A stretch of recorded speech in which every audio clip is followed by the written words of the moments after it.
Lots of people have commented on the similarities between BA's First Lounge and Business Lounge in Heathrow Terminal 5, and I promised that the next time I was there I'd take a spin around them and show you the differences side by side. Now, I'm nothing if not a man of my word, and on a recent trip through the terminal I went through the first wing into the First Lounge, and then I went upstairs for a drink in the British Airways Club Lounge South, and then as an added bonus I spent a little time in the newly refurbished Business Lounge at the B gates too. Oh, I'm Phil, and I'm on a great gap year. So I started in the first wing and then into the First Lounge, and I think it might have had a refresh since the last time I was here.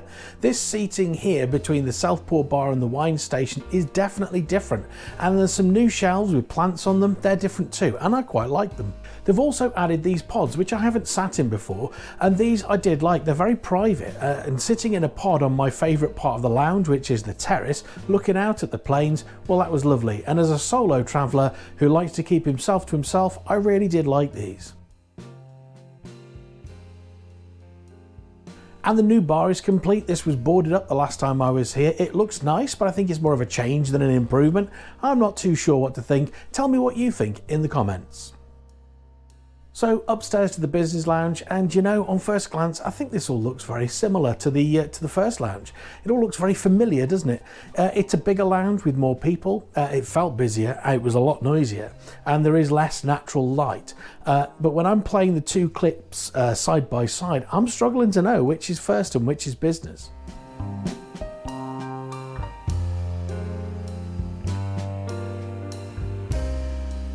And then to the lounge at the B gates. Now, I've read that this lounge has been recently refurbished, and after the obvious similarities of the first two lounges, I was just expecting more of the same. But this lounge is different to the other two. It is a really nice space, and I did prefer it.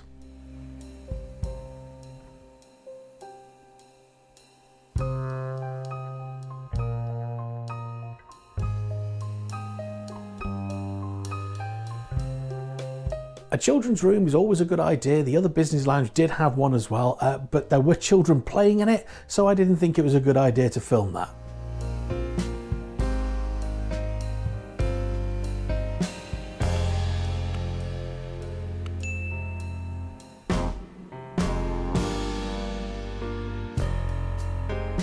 And this is where I perched while I waited for my gate to be called. It was very quiet at the end of the lounge, and I sat here very happily in peaceful contemplation.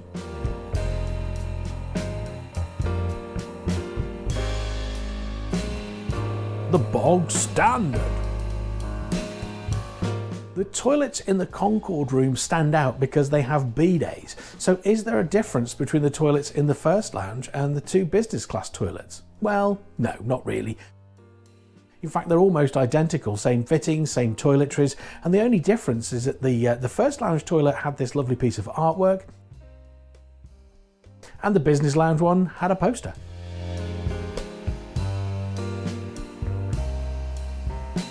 The area that generates the most comments is the food, and it is almost identical in both First and Business Lounges, but the key word here is almost. The hot food in the First Lounge was pies, cod, tomato and butterbean casserole, lemon and herb chicken wings, chicken curry, and I think their second curry on offer was actually vegan, along with a vegan soy mince ragu and a vegan pasta dish. Compare this to the Business Lounge with pies again, but then fish cakes in replacement of the cod dish, no chicken wings, and then chicken curry, vegan pasta, vegan curry. So almost the same, but a step down just the same. Food was winding down in the B Gates Lounge when I got there, but it did look very similar to the other Business Lounge, except I don't remember bhajis and naan bread in the main Business Lounge. Maybe that's me, but it is quite interesting.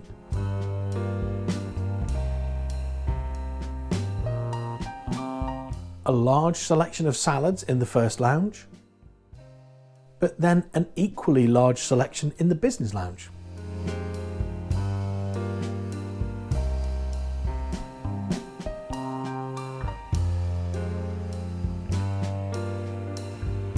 Sandwiches, cakes, cheese and biscuits, and that's in both lounges. There was one upset passenger being quite vocal about the Business Lounge being out of carrot cake. Now, the Business Lounge was the second lounge I went to, so I don't know if the First Lounge had also run out of cake. So apart from a couple of hot dishes, the food in both lounges is very, very similar. Drinks on the self-pour bars look very similar in both lounges. One key difference is that the first lounge has self-pour champagne, but in the business lounges it's self-pour Prosecco.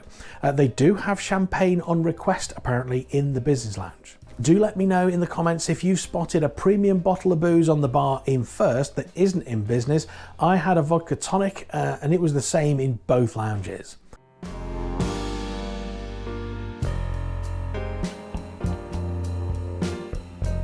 But the B Gates Lounge has the Whispering Angel Bar, which is, I believe, pink fizzy wine. Now, I don't think my 1970s man brain will ever quite get its head around pink fizzy wine, so I didn't try any.